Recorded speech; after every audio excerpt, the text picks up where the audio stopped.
to start with the extremes, right? So you're going to hear the worst of what family dynamics can look like. And so I'm not starting with that to make anyone feel discouraged or maybe shame if like that's part of some of your family dynamics. So the whole goal of this is to just bring awareness, right? To help us understand maybe some of the things that might be happening in our own family. And then at the end, we can talk about, if you want to, some of those, what those things might be. How do we find hope and healing in the midst of all of that?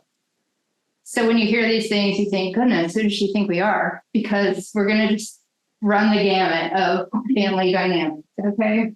So here are just some of the things we're going to touch on as it relates to family dynamics. What is it? What does it even mean? What are we talking about when we mention it? Why is it important? And then we're going to talk about what do some healthy family dynamics look like? And then what are some unhealthy family dynamics? And as Michaela mentioned, most of us have a blend of that in our families because what we do is what we know, right? And so typically the way we parent is a combination of what we learned from our parents and then maybe something of what we learned not to do from our parents and something of what we learned from research. So it all gets really blended together. So most of us have some healthy, some unhealthy kind of mixed in there. Is healing possible? Goodness, I hope so. Or what do I do for a living? And if so, how? How do I start? What do I do? And what might happen if I don't do anything? Because that's always an option, right? Just let it go, let it be what it is. And then at the end, we're just going to talk about a few resources. And Michaela has some out there in the back. If at the end you want to just kind of flip through some of those, and I'll sort of talk through them as well. Okay, so what do we mean when we say family dynamics? What we're referring to is the interrelationships between individual family members. So we have family dynamics as it relates to like how we get along with our parents, right? We have sibling ones. For those of us who grew up in bigger families, usually you see somebody taking a certain role. Sometimes it's based on birth order, where you might have like the black sheep of the family, right? And so depending on your family, everybody kind of gets a role. And so all of that, how that plays together is what we mean by family dynamics. So another way of saying that is the forces at work within a family that produce particular behaviors or symptoms. So when I say symptoms, it sounds very negative, right? Like we're sick. But really what I mean is just how am I the product of my family? Okay. So just as some examples that I'm thinking of, a client of mine was telling me that when she was a kid, everyone always said, "You're so grown up for your age." And she thought, "Thank you."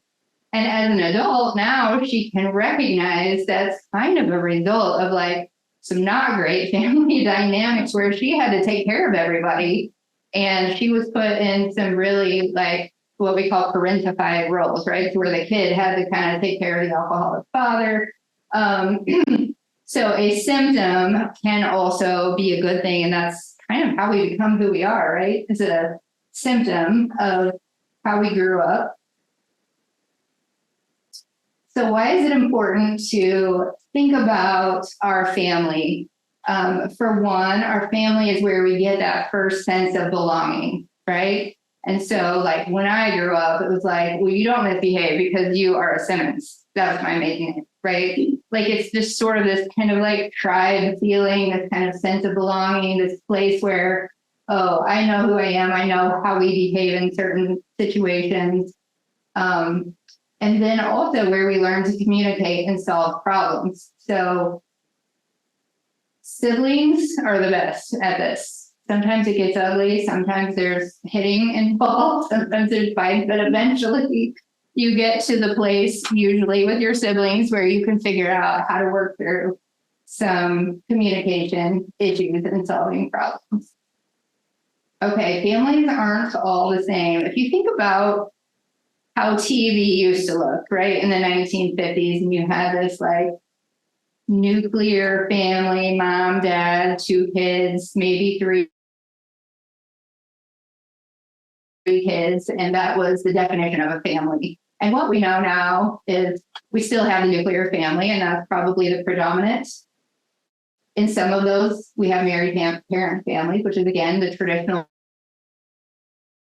We also have extended families in some cultures, right, where grandma with you, great grandma, but even here, maybe mother-in-law is not doing well, and so she moves in with the family, and that changes the family dynamic a little bit, right? Or maybe grown daughter has a child, and I'm thinking of my particular situation when my husband was in grad school and we had a baby, we lived with my family for a little bit.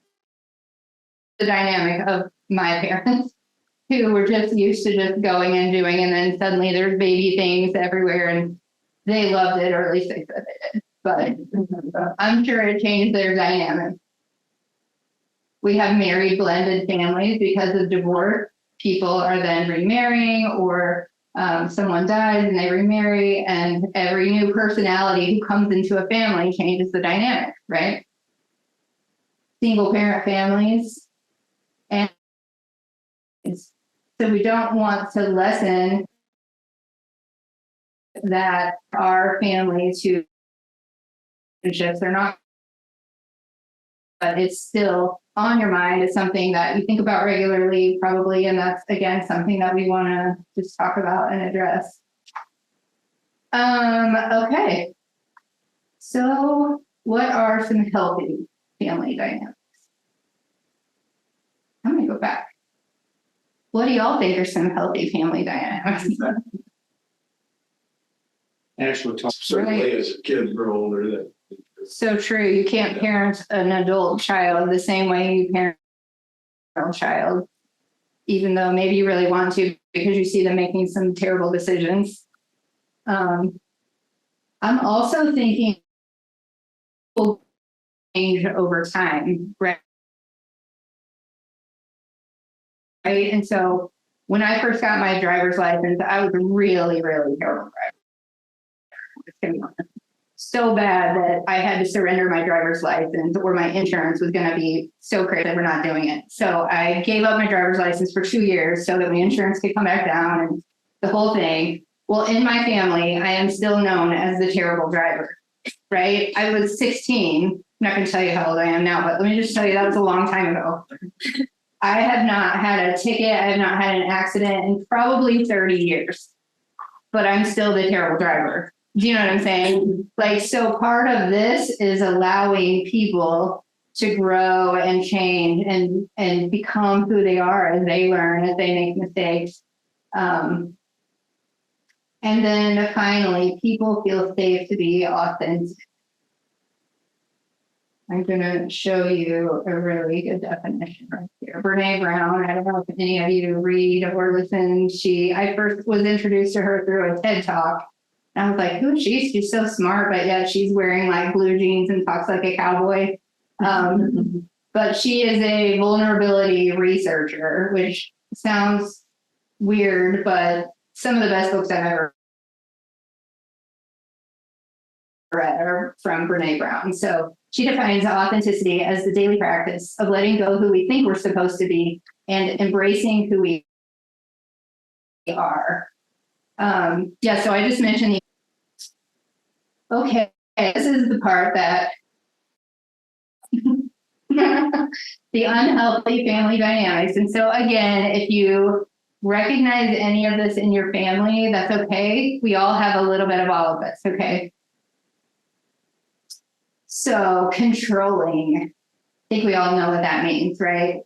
But when you mentioned you can't parent your adult children the same way as you parent your 15-year-old. A hard thing to let go of, because when they're younger, you have to protect them and you have to like think of all the things that their underdeveloped brain isn't thinking of yet. Like, oh, that's a bad idea because of this and that, super relevant example. My daughter just went to college for the first time, got a job at a sports bar in a casino. Of all the places she could work, I'm like, okay, like, take a deep breath. Let's just talk about the possibilities of all the safety issues, all the things that may happen. And finally she said, Mom, I'm trying to be an adult. And if I don't try it, I will never know if it was a good idea or not. And I said, okay. Take your pepper spray. So trying to not be controlling, even though I really want to. I really want to say, I'm not paying for your tuition if you work there. But I'm not going to, because I am trying to figure out, how do we let go? How do we navigate this new relationship? Blaming. We mentioned, like, sometimes in unhealthy family dynamics, there's one particular person who tends to be the scapegoat, right, for the whole family. But sometimes it's just easier to be like, that wasn't me. That wasn't me. I think it was that guy. In our family, we had a puppy named Fluffy when I was growing up, and anytime anything was left out, and we all said, wasn't me, wasn't me, wasn't me. And then it was like, must have been Fluffy. Must have been Fluffy. Fluffy did everything. So, but sometimes it is the person who gets blamed for everything. And that is more damaging than poor Fluffy. He didn't even know he was being blamed. Threatening. That goes a little bit along with controlling. Like, you either do what I want, or I'm taking away your Christmas gift, or you're not invited to come to this event, or, right, there's a lot of kind of threatening that can also be controlling. Criticizing. Still stuck on I'm a bad driver. Because, yeah, that felt like criticism, but I think looking intentionally for what are people doing well? What are people doing well? That is a way we can help try to avoid that. Because I think, especially as moms or parents, we want so much for our kids to have a good outcome, and we want them to be productive members of society, and we want all good things for them. But in doing so, sometimes we can just focus on the negative, and it feels to them like criticism. So, for example, if my kids were to offer to cook dinner, and what I see at the end is like, oh, there's spaghetti sauce still on the bottom of the counter. There's still, it's real tempting for me to say, you didn't do a good job. Like, you need to do this better, this better, this better. What I have to intentionally think is like, thank you so much for helping. Can I show you how I would clean this up so that it doesn't get stuck on? This shows up in religion and politics quite often. I don't know if y'all have noticed that. I'm thinking particularly of 2020. Extremism showed up in all kinds of ways that really divided families. And I'm not going to ask for examples, because I have a feeling that touched all of you in some way. But extremism can show up in other ways as well. I think politics and religion, people just tend to cling on to something very tightly, and it's usually polar opposite of what someone else in the family may cling on to very tightly. Dramatics. Anybody have a dramatic family member? My dad is the most loving, kind, sweet man, also not good with boundaries. So like when we lived there for a little while, when my husband was in seminary and we had our little baby and our house was on the market, and my parents said, why don't you stay here for a little while till your house sells? And when you have multi-generations under one house, it is really tricky to have boundaries. For example, my baby only had milk, and my dad would just be like, it's not going to hurt her to have a little sweet tea in her bottle. And I'm like, no. Or he would work the late shift to get home at 5 a.m. He'd hear her kind of stirring in her bed and just want to go. Similar these two are. And so it's sometimes hard to know codependency and enmeshment. Okay. Do you guys know these words? You probably know codependency, but enmeshment is a little bit different. So codependency, originally, the word was from, you have someone in your family who is dependent on something like a substance. So maybe you have an alcoholic in your family. Everyone else is sort of doing this dance around that. And so now they are considered the codependents. But over time, the word has kind of morphed to where it's around a really strong, like an abuser, maybe someone in very strong authority. And so we're doing this dance around this other person to where like, maybe I don't really know what I feel, because I'm so codependent on this other person. Does that make sense?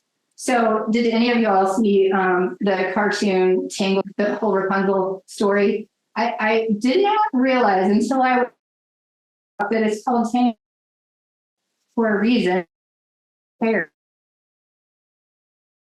But also that her relationship with Gothel was so tangled, right? So Mother Gothel wants to have the fountain of youth. She wants to live forever. She wants to be young. She's depending on Rapunzel to do that for her. Now, Rapunzel doesn't have any freedom. She kind of doesn't know who she is, what she likes, what she does. She tries painting. She tries doing all these things because her box is about this big, right? In which she gets to explore those things. And so then when she finally gets free, she's like torn, like it's best day of my life. I'm the worst daughter ever. Like you see her kind of wrestling with that internal, like, I only know how to make her happy. I don't really know if I know how to make me happy. So that I think is such a beautiful picture. Well, beautiful if we're parking, but such a picture of what codependency is. So enmeshment, on the other hand, is more like how I would describe groupthink, right? So let's say, I think I said earlier, my parents would say, you're a Simmons, we don't act like that, right? But what if I do act like that? What happens in my family? Oh, now I maybe get the cold shoulder, or I get some kind of punishment, or maybe like I'm not allowed to do certain things because that's not what we do, right? So there's not a lot of room for individualism. Thank you. That's a perfect word. Again, this shows up a lot in religion. So if your family, let's say, is very in a certain particular faith, and one either marries in is out of that group, there can sometimes be a lot of difficult family dynamics around that. In my family, my husband's family in particular, if you vote a certain way, it causes a lot of really strong feelings and a lot of hard conversations, because in their minds, like, if you vote this particular way. Does that make sense? Okay. So in this book, which is also in the back, I'm just about codependency, because she gave some really great examples. So some of her examples of codependency: your brother loses his job, and without him asking, you start paying his rent because you know he'll need the help. Now I'm like not waiting for him to ask for help. I want to be the rescuer. I'm more concerned with his well-being. Maybe I haven't even asked my husband, hey, do you mind if we spend some of our money to help this person? You just start doing it.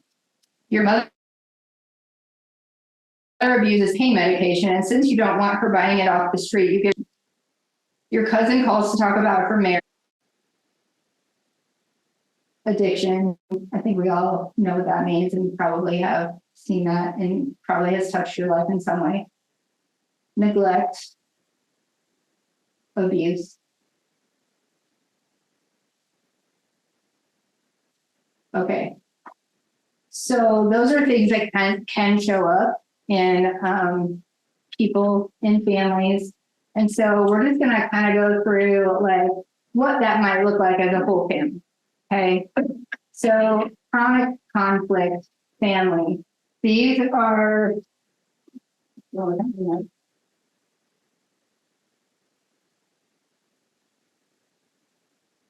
abusive or rigid parents who often use fear as a tool for control. Is anyone watching the news right now about Ruby Frank and Jody Hildebrand? So these are counselors who had podcasts, and they were teaching people about parenting and wanting parenting and families to look a certain way. But now it's coming out that like they were very rigid and very abusive in some ways, like taking Christmas away from kids multiple years in a row, making them sleep on the floor because they got grounded from their bed for months, like just a lot of things like that. It's just very rigid, like my way, or it's going to be pretty extreme. Pathological household.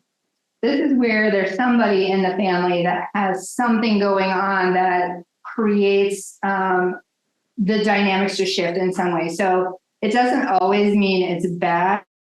And it could be somebody with a disability, right?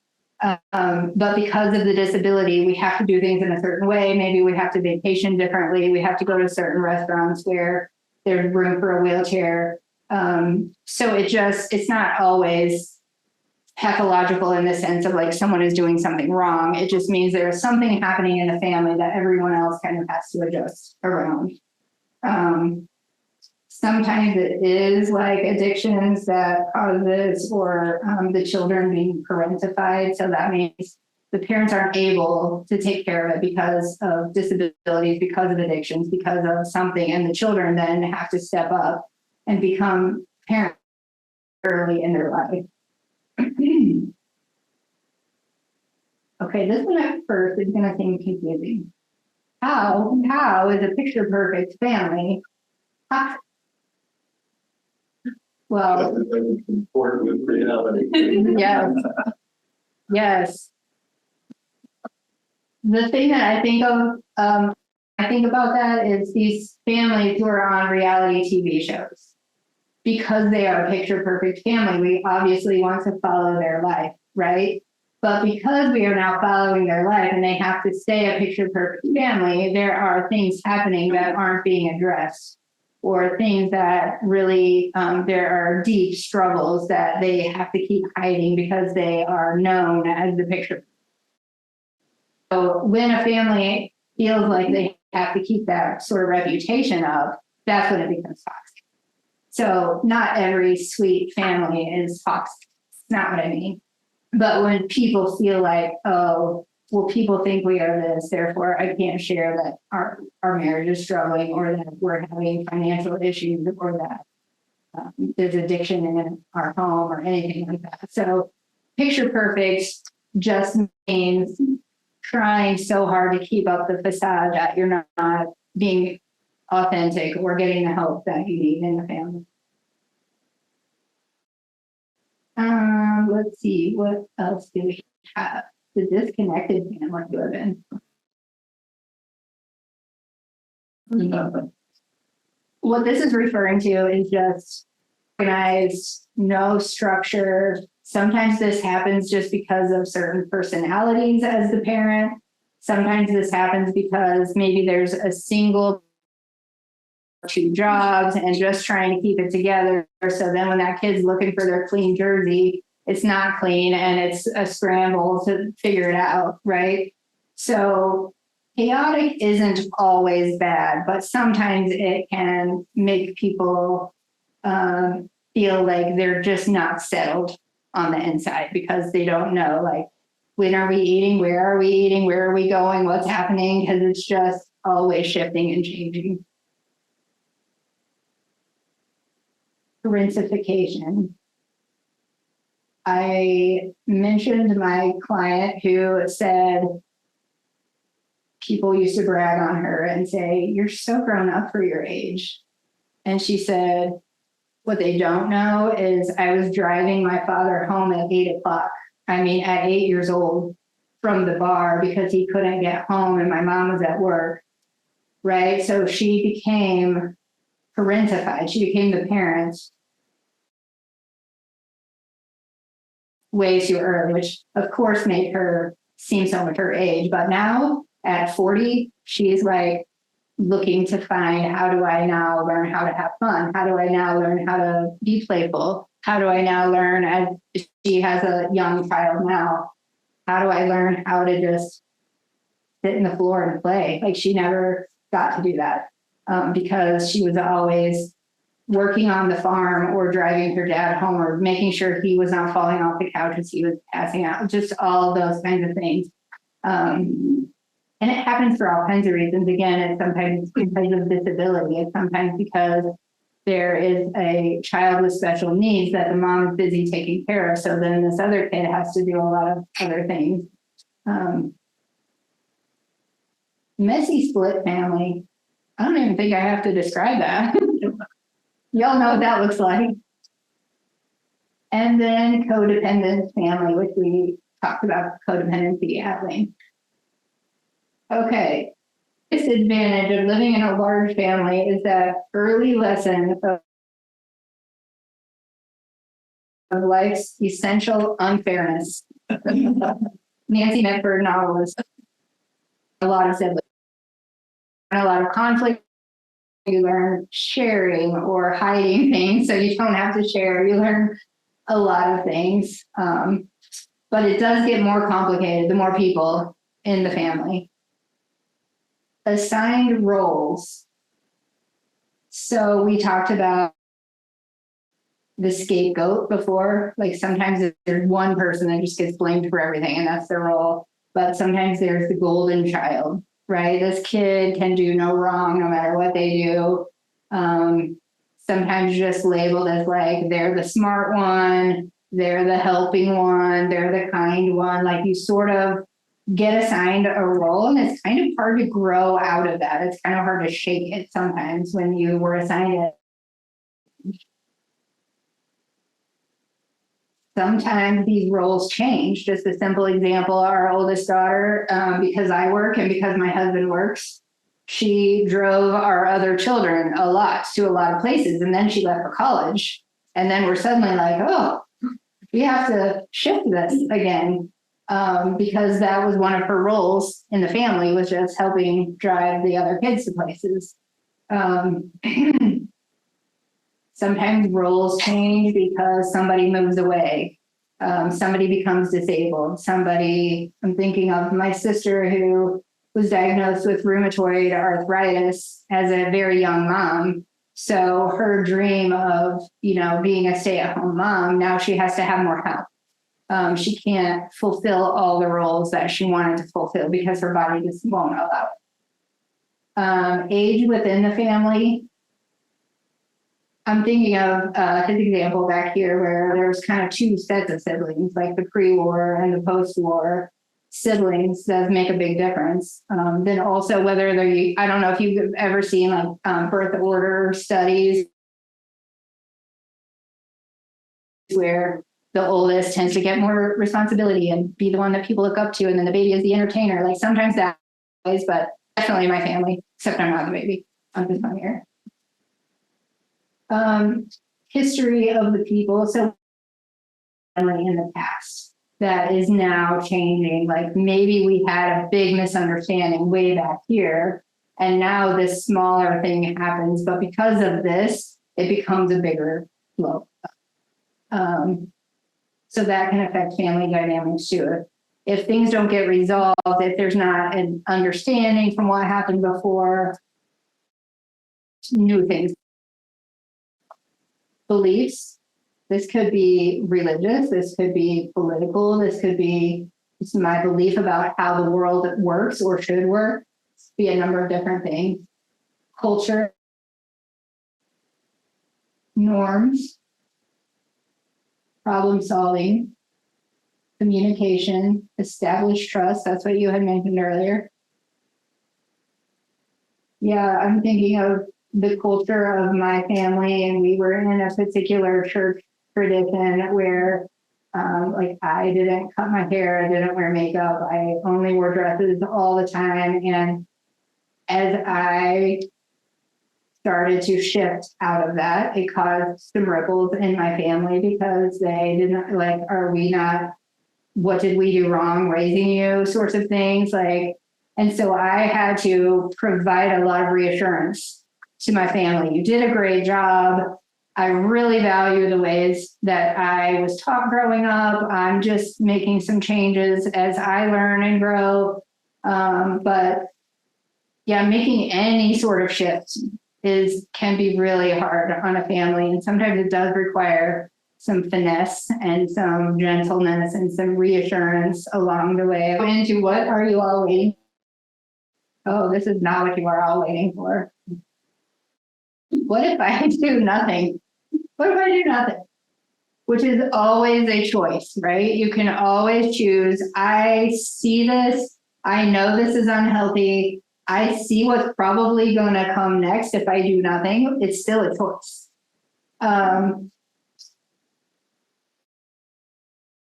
Are actually trauma, but some of them are. Some people,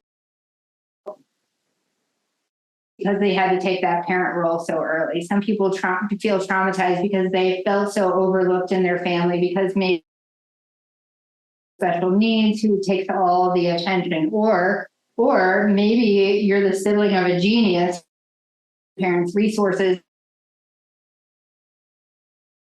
and all of that, and you got left behind.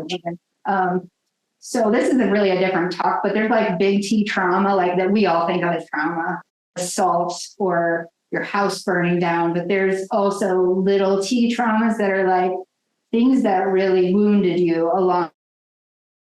Again, some of these things are, and some of these are little T traumas that made a difference in your family, in how you see yourself and how you relate to others. So if you grew up with some of these unhealthy patterns, again, not always, because a lot of us are self-aware. There are books now, there are therapists, there are podcasts, there are emotionally aware friends that can.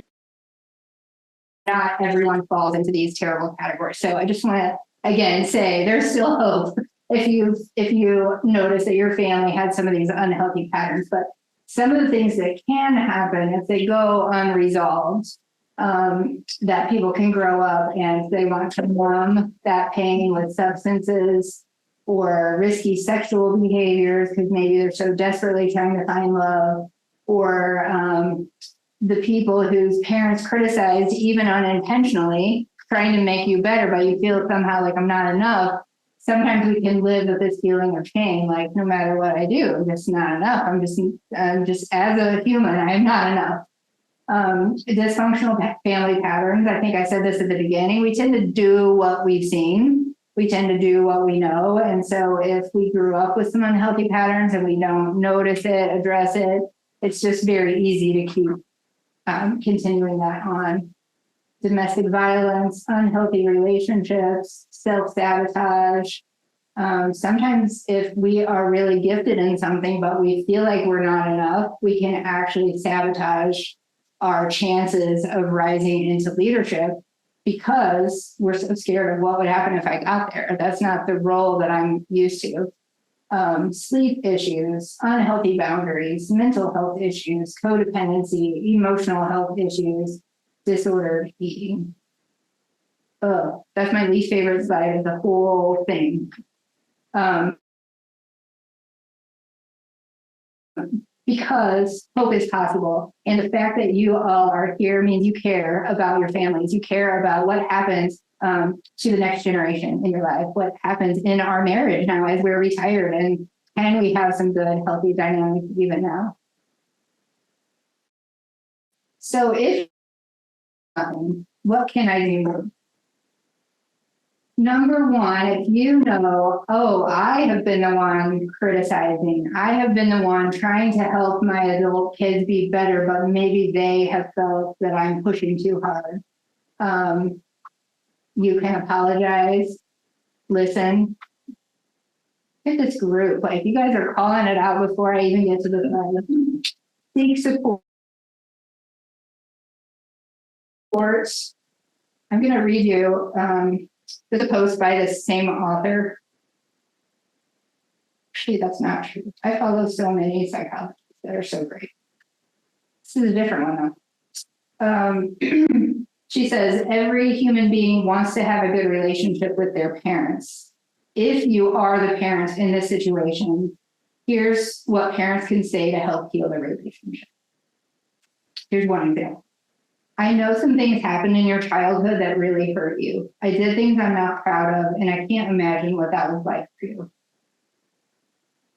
There were times I was just so overwhelmed and felt like I wasn't good enough. I took that fear out on you. I have a lot of regret.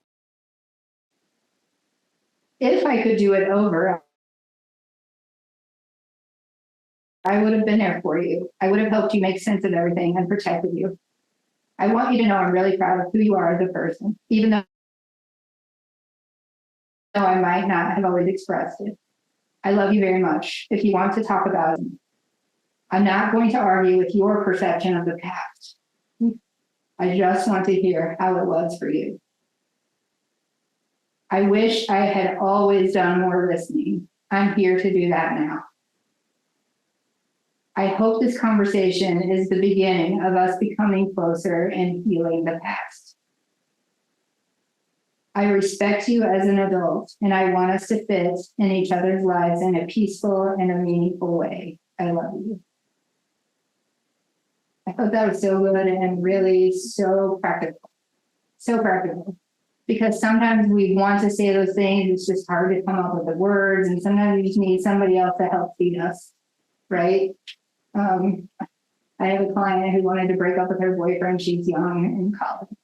Can you just framework in which I can fill in my own words? So that's what I think this is giving you, is just a framework for if there needs to be some repair in relationship. These are just some ideas of how you can get that started. Yes. So what if you're ready for that, but the person that maybe you were speaking to, maybe they're not in the same place as you, maybe they were saying or resistant.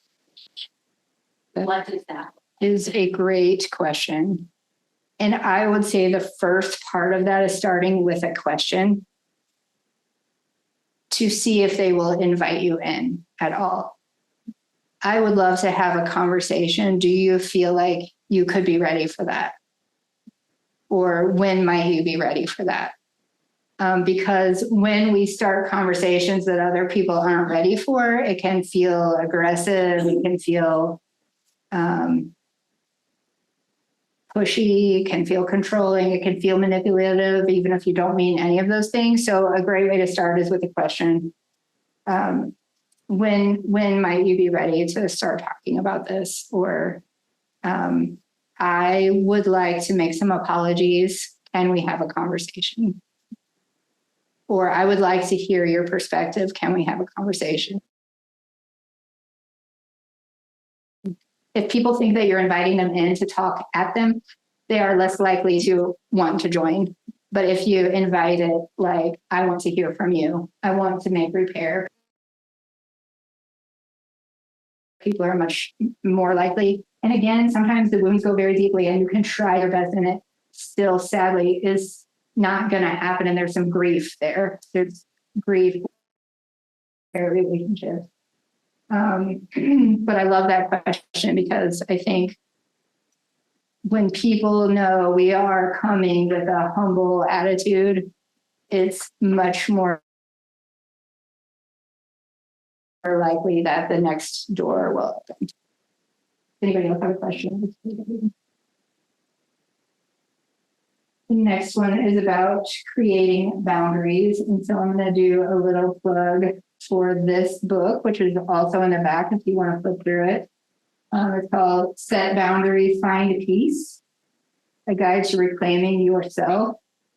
There is another author named Henry Cloud who has written all sorts of things on boundaries, and he and his partner John Townsend have lots and lots of books. It's soup for the soul, right? It's like chicken soup for the mother soul, chicken soup. That's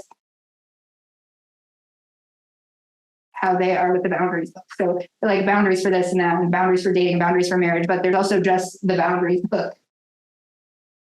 which is very helpful. So that one is a good one for boundaries. And then also this one, set boundaries. Both of those I would recommend. So again, we're going to create this if we don't also communicate the boundaries, right? If I didn't tell my dad, please don't put sweet tea in my baby's bottle, but then I just said, you're not allowed to ever play with her again, he'd be super confused, right? So I have to not only know what the boundary is, but communicate the boundary. Part of that is honoring my own boundary as well as others' boundaries. So if I were to say, you never do this, but if here, I reserve the right to put sweet tea in your baby's bottle, I would have a really hard decision to make. Okay, that is his boundary. I can honor that by not living there. Or I can honor that by saying, well, I guess she wanted her teeth that are not rotten, but that's right. Like I get to decide now what to do with their boundary, but I'm going to honor it either way. Either I honor it by stepping away, or I honor it by saying, okay, I can compromise a little bit in order to honor your boundary. And then finally, we talked about this a little bit, coming with an attitude of humility. So being assertive, but not aggressive. Again, if people feel like we are talking at them, they are more likely to shut down. Like, yeah, self-defense, I don't know what that is, but it doesn't feel good. But if we can come and say, hey, I feel like I've made some mistakes. In our family, we call it redos. And we say this all the time, like, oh, I don't really like how I responded. Can I have a redo? I'm just going to give you a little example because I have teenage daughters. I did not go shopping with my dress, and she came home with one that was very inexpensive for a reason, very little fabric. And my first instinct was to try to shame her in some way, to like, that's not a good choice, make it get a different dress, right? But what I did instead was set a boundary. If you love this dress, you can wear this dress, but I would rather pay for one that I feel okay about. So if you would like to go shopping, I would love to buy you a dress that is beautiful and appropriate. Or you can choose to pay for this dress and wear it if this is your favorite one. And so, but it took everything in me to not just be like, what? Ew.